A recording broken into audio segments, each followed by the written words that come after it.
अब हम एक स्फेरिकल कंडक्टर का कैपेसिटेंस फाइंड करके देखेंगे।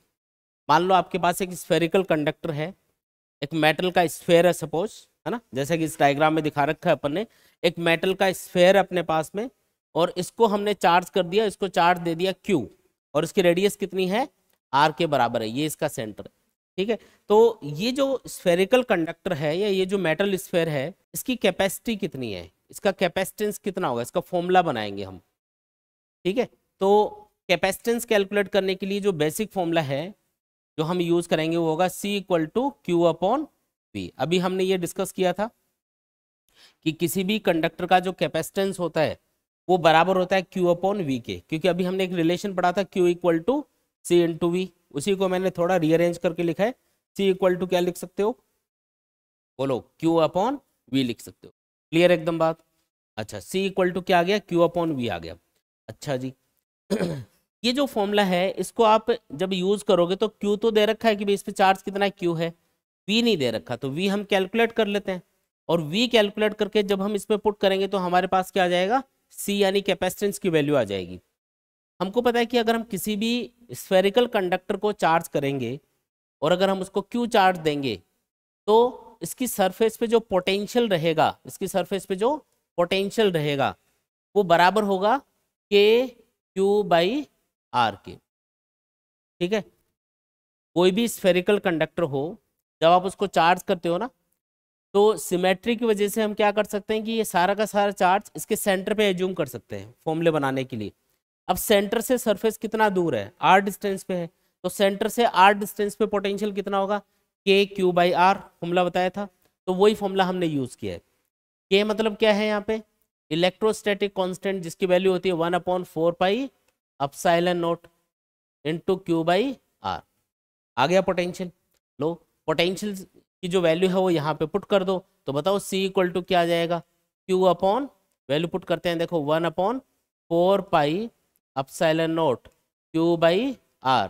क्या आएगा, सॉल्व करोगे तो क्या आएगा, देखो Q से Q cancel, C equals to आ जाएगा 4 पाई एप्सिलॉन नॉट R। ये आ गया अपने पास में फॉर्मूला। ठीक है, तो कोई भी स्फेरिकल कंडक्टर हो उसका कैपेसिटेंस कितना होता है, 4 पाई एप्सिलॉन नॉट R के बराबर होता है। 4 पाई ये तो कांस्टेंट है, एप्सिलॉन नॉट क्या चीज है, एप्सिलॉन नॉट को हम क्या बोलते हैं, electrical permittivity of free space. Value याद है क्या इसकी, की वैल्यू होती है 8.85 इंटू 10⁻⁻12 कूलाम स्क्वायर पर न्यूटन मीटर स्क्वायर, ये इसकी ऐसा यूनिट है। तो जो इलेक्ट्रिकल परमिटिविटी है फ्री स्पेस की, उसकी वैल्यू आपको याद भी रखनी है, ये है एप्सिलॉन नॉट, क्या है, electrical permittivity of free space, और आर क्या है यहाँ पे, radius of the spherical conductor. यहाँ से एक चीज और समझ में आई हमको कि जो C है यानी कैपेसिटेंस है वो radius of the spherical conductor के डायरेक्टली प्रोपोर्शनल आ रहा है। इसका मतलब आप जितना बड़ा स्फेयर यूज करोगे, आप जितना बड़ा स्फेयर यूज करोगे उस स्फेयर की कैपेसिटी उतनी ही ज्यादा होगी चार्ज को स्टोर करने की।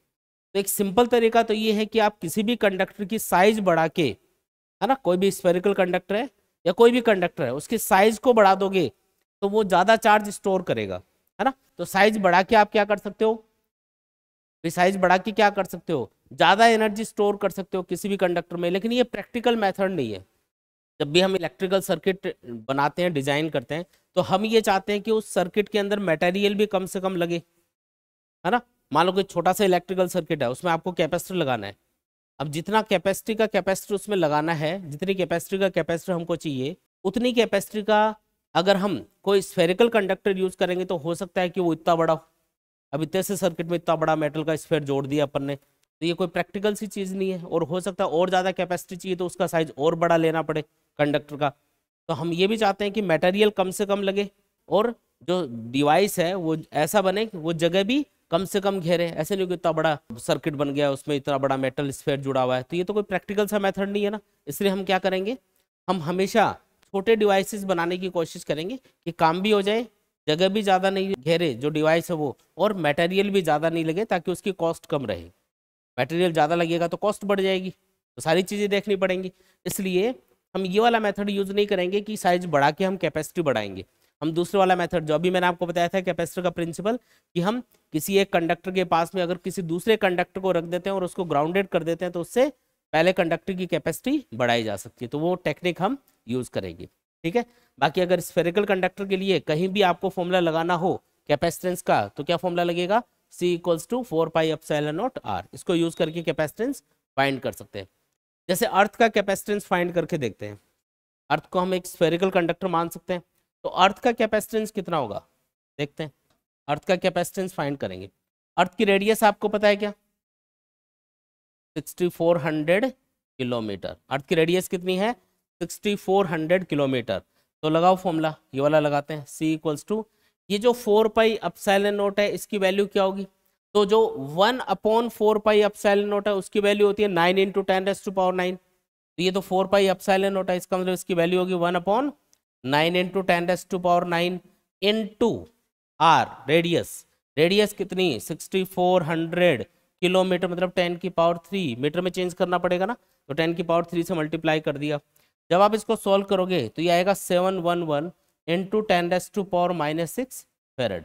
और ये जो 10⁻⁻⁶ है इसको हम माइक्रो भी बोल सकते हैं, मतलब आंसर क्या आ गया, 711 माइक्रो फेरेड।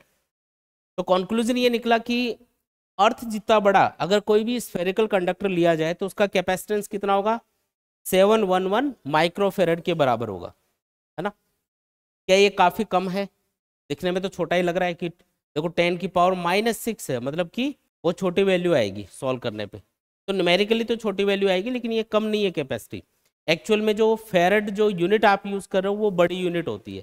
कैपेसिटेंस को मेजर करने के लिए जो हम यूनिट यूज कर रहे हैं यहाँ पे वो क्या है, फेरेड। फेरेड क्या है, बड़ी यूनिट होती है। तो आप जब भी कोई चीज़ को मेजर करने के लिए बड़ी यूनिट यूज करोगे तो मैग्नीट्यूड हमेशा छोटा ही दिखेगा आपको।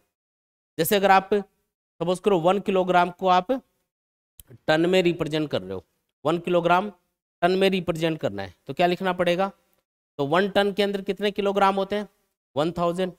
तो 1 किलोग्राम को अगर टन में लिखना हो तो लिखना पड़ेगा 1/1000 टन। तो 1/1000 का मतलब है 0.001 टन। तो 1 kilogram is equal to 0.001 ton.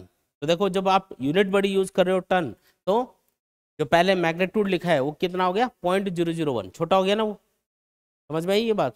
तो आप जितनी बड़ी यूनिट यूज करोगे मैग्नीट्यूड उतना ही छोटा दिखेगा आपको। अब क्योंकि फेरेड बड़ी यूनिट होती है इसलिए आपको ये जो मैग्नीट्यूड है 711 × 10⁻⁻⁶ ये छोटा दिखाई दे रहा है। एक्चुअल में फेरेड बड़ी यूनिट होती है। इसीलिए जो भी कैपेसिटर्स होते हैं प्रैक्टिकली जो हम यूज करते हैं सर्किट्स वगैरह में, उनका कैपेसिटेंस हमेशा छोटी यूनिट्स के साथ में रिप्रेजेंट किया जाता है। जैसे माइक्रो फेरेड, नैनो फेरेड, पीको फेरेड, जानते हो क्या इनका मीनिंग। नैनो का मतलब क्या होता है, एन से रिप्रेजेंट करते हैं इसको, 10⁻⁻⁹ को बोलते हैं नैनो। पीको का मतलब क्या होता है, पीको स्मॉल पी से इसको रिप्रेजेंट करते हैं 10⁻⁻12। और क्या है माइक्रो, जैसे माइक्रो को हम म्यू के सिंबल से रिप्रेजेंट करेंगे जिसका मीनिंग होगा 10⁻⁻6। मिली भी जानते हो ना, मिली का मतलब है स्मॉल एम से रिप्रेजेंट करेंगे 10⁻⁻3 को हम क्या बोलते हैं, मिली बोलते हैं। ठीक है, तो ये छोटी यूनिट्स होती हैं, मिली फेरेड, माइक्रो फेरेड, नैनो फेरेड, पिको फेरेड, ऐसे हम कैपेसिटेंस को हमेशा रिप्रेजेंट करेंगे। आया समझ में ये, ठीक है। तो देख लो इसमें ये है स्फेरिकल कंडक्टर का कैपेसिटेंस का फॉर्मूला जो हम न्यूमेरिकल्स वगैरह में यूज करेंगे। कोई भी डाउट है तो पूछ लो इसके अंदर, शुरू से लेके लास्ट तक देखो आराम से।